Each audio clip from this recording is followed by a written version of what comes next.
Salam jumpa kembali dalam mata pelajaran ilmu pengetahuan alam.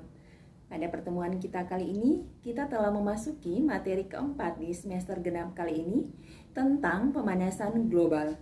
Dan kali ini kita khusus akan membahas tentang efek rumah kaca.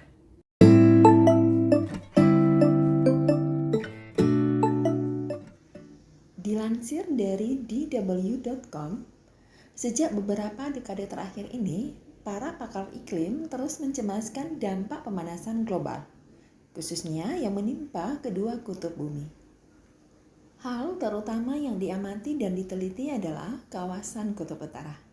Pasalnya, lapisan es di kutub utara terus menyusut drastis dalam 30 tahun terakhir ini. Coba kalian bayangkan apa dampak yang dapat ditimbulkan jika es di kutub utara terus-menerus mencair. Fenomena alam ini merupakan akibat dari pemanasan global. Nah, apakah pemanasan global itu? Apa penyebabnya?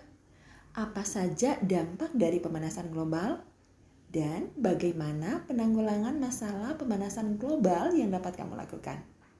Marilah kita pelajari bersama pada bab ini. Anak-anakku, coba kamu perhatikan cuaca di lingkunganmu akhir-akhir ini.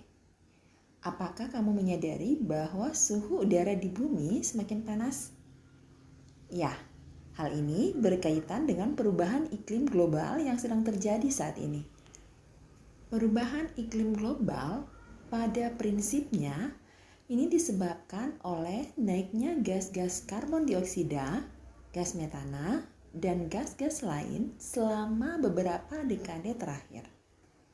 Peningkatan konsentrasi gas-gas tersebut ini disebabkan oleh semakin meningkatnya penggunaan bahan bakar fosil seperti minyak bumi, gas alam, dan batu bara. Di samping itu, pengundulan dan pembakaran hutan untuk tanah pertanian juga memberi sumbangan bagi kenaikan konsentrasi karbon dioksida di atmosfer. Berdasarkan uraian ini, kita dapat mengetahui bahwa pemanasan global berhubungan dengan pencemaran lingkungan yang telah kita pelajari pada bab sebelumnya. Dengan adanya pencemaran lingkungan yang semakin bertambah, ini akan menyebabkan terjadinya pemanasan global yang memicu perubahan iklim. Nah, sebagai permulaan pembelajaran pada bab ini, kita akan mempelajari tentang efek rumah kaca sebagai salah satu penyebab dari pemanasan global.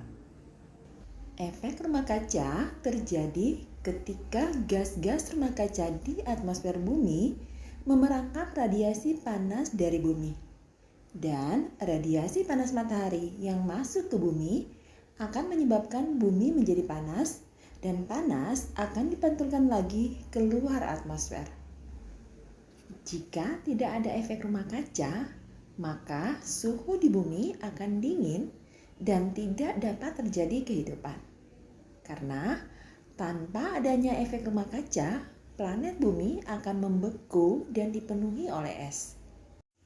Efek rumah kaca berdampak negatif ketika fenomena alamiah tersebut berlangsung sangat cepat. Sebab dengan adanya polutan itu akan menutupi atmosfer bumi. Akibatnya, panas dari radiasi matahari tidak dapat dipantulkan kembali dan terperangkap di bumi. Sehingga suhu rata-rata bumi menjadi meningkat. Dan jika terus terjadi, akan menyebabkan pemanasan global yang memicu terjadinya perubahan iklim. Gas di atmosfer yang menimbulkan efek rumah kaca disebut sebagai gas rumah kaca atau disingkat GRK. Gas rumah kaca itu sendiri meliputi karbon dioksida, metana, nitrogen oksida, dan gas terfluorisasi. Nah, anak-anakku, gas karbon dioksida dengan rumus kimia CO2 sebanyak 76% dihasilkan dari pembakaran bahan bakar fosil dan proses industri serta dari pengundulan hutan, penggunaan lahan pertanian, dan degradasi tanah. Sedangkan gas metana dengan rumus kimia CH4 sebanyak 16% dihasilkan dari pembusukan limbah organik dan hasil pencernaan hewan herbivora, terutama sapi. Gas nitrogen oksida dengan rumus kimia NO atau N2O sebanyak 6% dihasilkan dari penggunaan pupuk kimia.